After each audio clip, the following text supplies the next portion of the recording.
Ward 30 માંગ સુભાષચંદ્ર બોઝ ચોક કનકપુરથી નિર્મળ ગુજરાત 2ની શરૂઆત થઈ.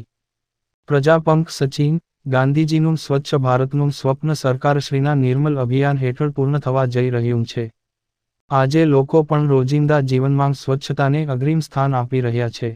ગામડાઓ સાથે શહેરો સ્વચ્છતાને અપનાવી જીવન મધુર બનાવે તેવી સરકાર સતત ચિંતા કરે છે અને તે ચિંતા લોકલાડીલા વડાપ્રધાન નરેન્દ્ર મોદી દ્વારા શરૂ કરાયેલ સ્વચ્છતા અભિયાન પર વિશેષ ભાર મૂકીને સ્વચ્છતા અભિયાન અમલી બનાવી અનેક કાર્યક્રમો થઈ રહ્યા છે, જે અંતર્ગત આજે વોર્ડ નંબર 30 માંગ સુભાષચંદ્ર બોઝ ચોક કનકપુરથી નિર્મળ ગુજરાત 2ની શરૂઆત થઈ.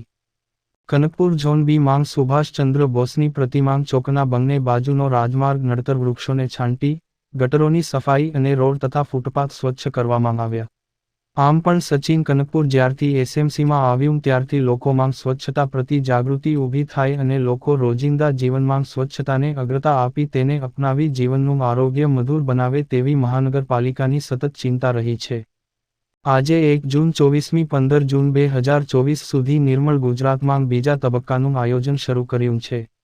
જેમાં વોર્ડ નંબર 30, સચિન કનકપુરને સ્વચ્છતા અભિયાન સાથે સ્વચ્છતા સર્વેક્ષણ કરીને આ ક્ષેત્રે સારી કામગીરી ડેપ્યુટી કમિશનર મીના ગજ્જરના માર્ગદર્શનમાં ડોક્ટર અમિત પટેલજીના સાનિધ્યમાં આરોગ્ય અને અન્ય વિભાગના કર્મચારીઓ સાથે થઈ રહી છે.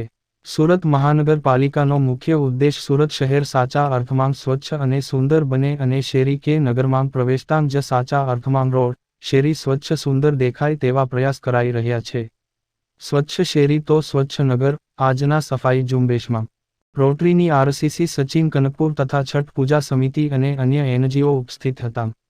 ગામડાઓ સાથે શહેરો સાચા અર્થમાં સ્વચ્છ અને સુંદર બનાવવા સ્વચ્છ ભારત મિશન અંતર્ગત વર્ષ 2024થી 25 માટે નિર્મળ ગુજરાત 2નું સરકાર દ્વારા આયોજન કરવામાં આવ્યું છે.